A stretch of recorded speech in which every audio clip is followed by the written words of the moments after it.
So we have this big canister here, and at the top is the lung diaphragm that helps you to breathe, and at the bottom of the canister is the pelvic floor, the sling of the pelvic floor, and the muscles that hold your organs into place. And then you have your deep transverse abdominal muscles, which stabilize into the spine, and also you have the multifidi muscles, the extensor muscles of the back. And externally we have the recti muscles that wrap around and they connect at the linea alba, so this connective tissue along the center seam, and when you're pregnant that becomes a dark line, the linea nigra.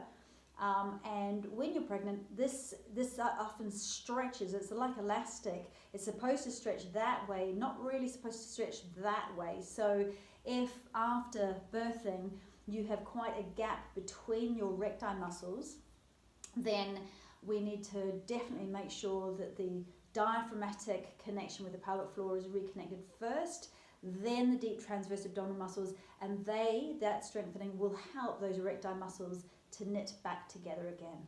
So the very, very first thing that you do within 24 hours after birthing is to start to create that long breath and push the breath down to the bottom of the lungs and then out to the side of the lungs and also into the back of the lungs.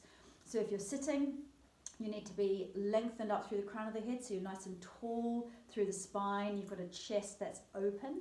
So I like to imagine I have weights at the base of the shoulder blades to draw the shoulders down. Nice loose jaw, chin slightly drawn back, so it feels as if you have a string lifting you up from the ridge at the back of the head here. And then if you can, breathing in and out of the nostrils, that helps the diaphragm to work harder. And we want to feel as if the breath is coming down almost into the bottom of a vase, out to the sides and then up. So you're filling from the base upwards. And then as you exhale, a slight drawing in at the base of the rib cage, so the breath just pours out of you.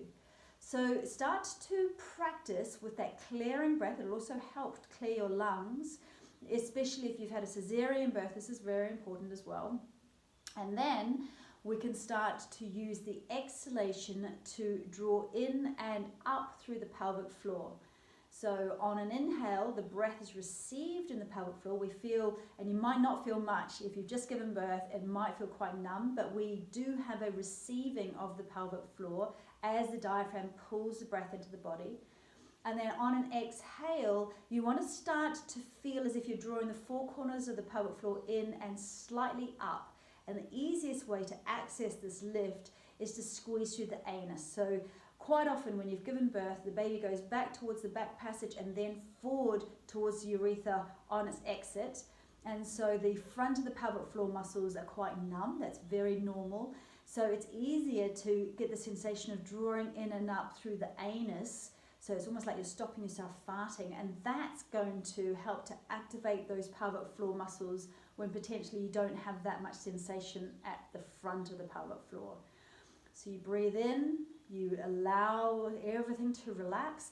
As you breathe out, you draw slightly in and then up, focusing initially around the anus, as if you're stopping yourself farting, drawing in and then up, and then releasing down on your breath in.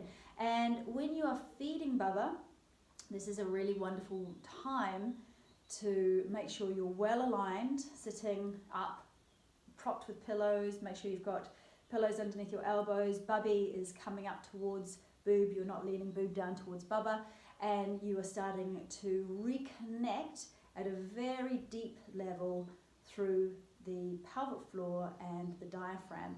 If you are lying down, propping in bed, it's nice to have a pillow underneath your spine so your shoulders can drop away from your ears.